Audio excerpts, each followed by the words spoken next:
Bonjour à tous, booktubeuses, booktubeurs, je suis très heureuse de vous retrouver aujourd'hui.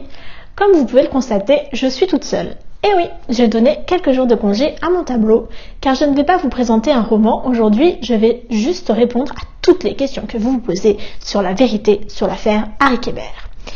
Effectivement, vous vous demandez si vous devez regarder la série si vous avez lu le roman, lire le roman si vous êtes en train de regarder la série, ou lire le roman et regarder la série si vous n'avez fait ni l'un ni l'autre.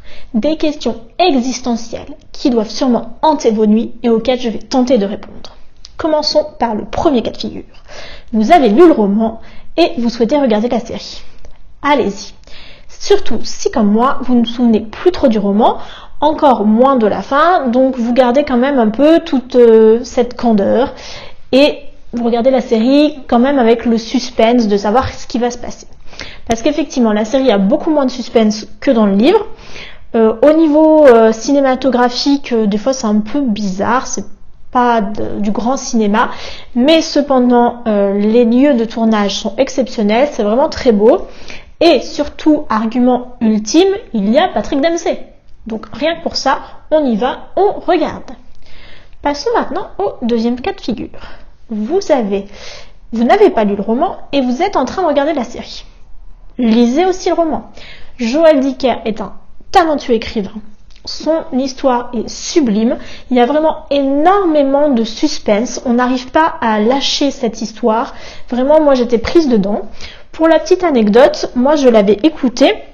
Donc, j'avais pris la version audio du roman. Et souvent, quand j'écoute des livres, c'est en repassant.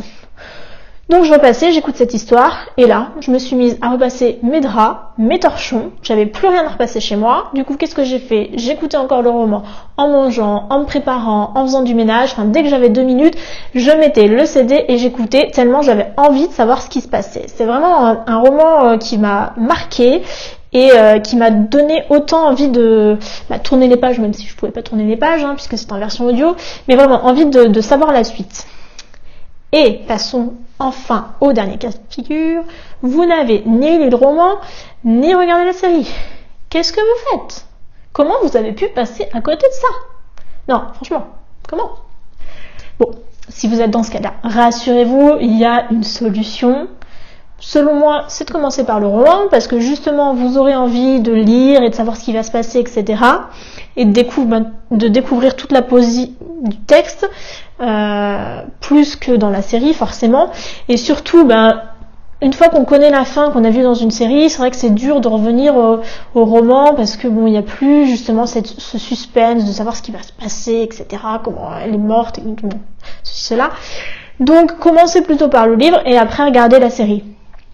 Après, c'est mes conseils, vous faites ce que vous voulez. L'important, c'est que vous ne passiez pas à côté de cette pépite, parce que c'est juste fabuleux, aussi bien la série que le roman. Donc, découvrez-le. Et surtout, n'oubliez pas de me retrouver sur mon Instagram et ma page Facebook. À très vite, bisous!